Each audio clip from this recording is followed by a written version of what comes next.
ओम नमः शिवाय। हर हर महादेव। आज भाद्रपद माह के कृष्ण पक्ष की द्वादशी तिथि और बुधवार है। दोपहर के बाद से त्रयोदशी तिथि की शुरुआत हो जाएगी।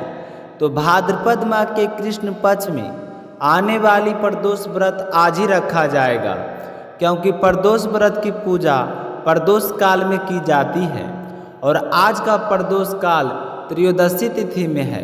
तो प्रदोष व्रत आज ही रखा जाएगा। सारे शिव भक्त इस व्रत का विशेष रूप से ध्यान रखें और आज ही एकादशी का व्रत का प्रारंभ किया जाएगा। श्री हरि के आशीर्वाद से आपकी सारी मनोकामनाएं पूर्ण हो और आपका व्रत सफल हो, इसी कामना के साथ शुरू करते हैं आज की कथा। बोलिए गणेश जी महाराज की जय हो। एक समय की बात है, एक छोटे से गांव में एक भाई और बहन रहते थे। बहन का एक दृढ़ नियम था, वह प्रतिदिन अपने भाई का मुंह देखकर ही अन्न ग्रहण करती थी। समय बीता, दोनों बड़े हुए और उनकी शादियां हो गई। बहन अपने ससुराल चली गई, लेकिन उसका नियम नहीं टूटा। वह घर के सारे काम निपटाकर जल्दी जल्दी अपने मायके आती और भाई के दर्शन करती और फिर जाकर भोजन करती। इसी क्रम में उसके रास्ते में एक पीपल के नीचे गणेश जी की एक सुंदर मूर्ति रखी थी।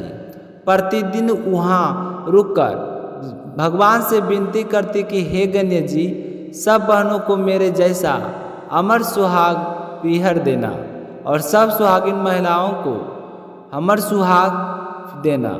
वह प्रसन्न होकर अपने भाई से मिलने चली जाती। एक दिन जब वह आ रही थी तो जंगल की झाड़ियों के कांटे उसके पैरों में चुभ गए। मायके पहुंचने पर भाभी ने देखा और तुरंत गर्म पानी से उसके पैर धोकर पट्टी बांधी। कुछ देर बाद जब वह बहन चली गई तो भाभी ने अपने पति से कहा कि आपकी बहन हर रोज इतनी दूर से पैदल कांटों भरे रास्ते में आती है, सिर्फ आपका मुंह देखने के लिए, लेकिन आपने कभी सोचा है कि वह किन कठिनाइयों से गुजरती है? जाओ रास्ता साफ करवा दो। भाई को अपनी गलती का एहसास हुआ। वह कुल्हाड़ी लेकर गया और पूरा रास्ता साफ कराया, परंतु इसी दौरान उसने अनजाने में गणेश जी की मूर्ति भी वहां से हटा दी। यह देखकर गणेश जी क्रोधित हो गए और घर लौटते ही भाई बीमार पड़ गया और शीघ्र ही मृत्यु को प्राप्त हो गया। पूरा गांव इकट्ठा हुआ, अंतिम संस्कार की तैयारी करने लगी। तभी उसका पत्नी ने कहा कि इसका बहन का आने का रोज का थोड़ा ठहर लो, अभी मेरी ननद आने वाली है। वह भाई का मुंह देखे बिना भोजन नहीं करती, आखिर बार अपने भाई का दर्शन कर लेने दो।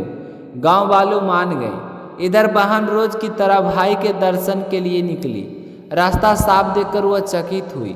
जब उसने देखा कि गणेश जी की मूर्ति वहाँ नहीं है तो उसने खोजते खोजते उसे थोड़ी दूर पर मूर्ति मिली। उसने उठाया, साफ किया और फिर उसी स्थान पर रख दिया।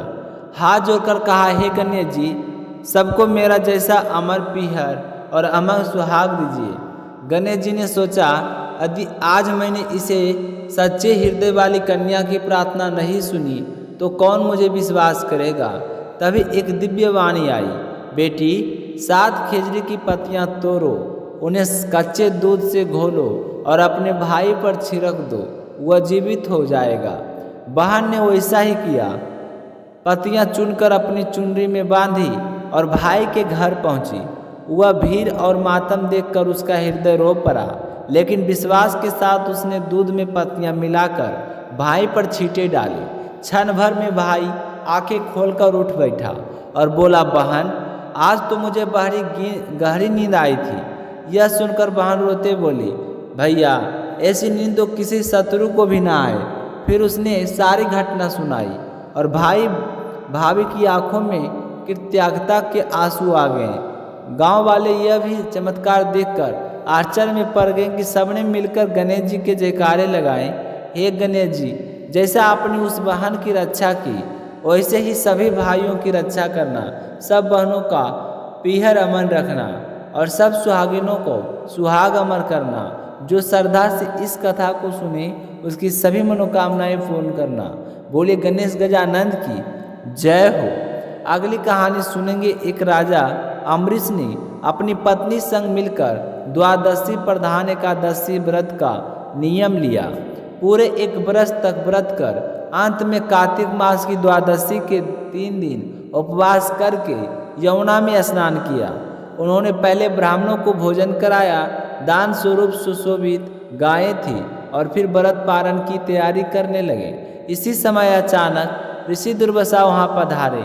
राजा ने आदरपूर्वक स्वागत किया और उन्हें भोजन के लिए आमंत्रित किया। दुर्वासा जी ने कहा, मैं भोजन अवश्य करूंगा, लेकिन पहले स्नान करके आता हूँ। वे यमुना तट पर चले गए और ध्यान पूजन के समय लगाने लगे। इधर द्वादशी का समय निकल रहा था तो राजा धर्म संकट में पड़ गए। ब्राह्मणों को खिलाए बिना स्वयं पारण करना भी दोष है और द्वादशी रहते पारण न करना भी दोष है। अब क्या करूं?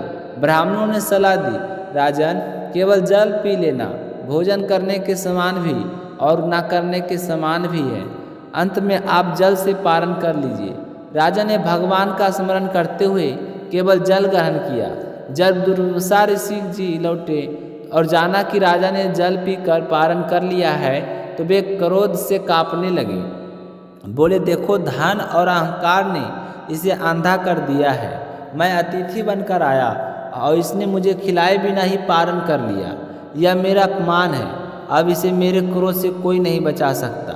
इतना कहकर उन्होंने अपनी एक जटा उखाड़ी और भूमि पर पटक दी। उसी से एक भयंकर राक्षसी उत्पन्न हुई और राजा को मारने दौड़ी, लेकिन प्रभु का सुदर्शन चक्र तत्पर था।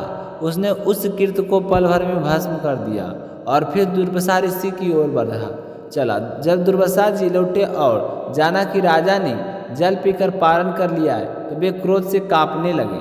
बोले, देखो धन और अहंकार से कितना अंधा है। इतना कहकर उन्होंने अपनी एक जटा उखाड़ी और एक राक्षस को पल भर में भस्म कर दिया। फिर सुदर्शन चक्र से भयभीत होकर दुर्वासा ऋषि जी भागने लगे।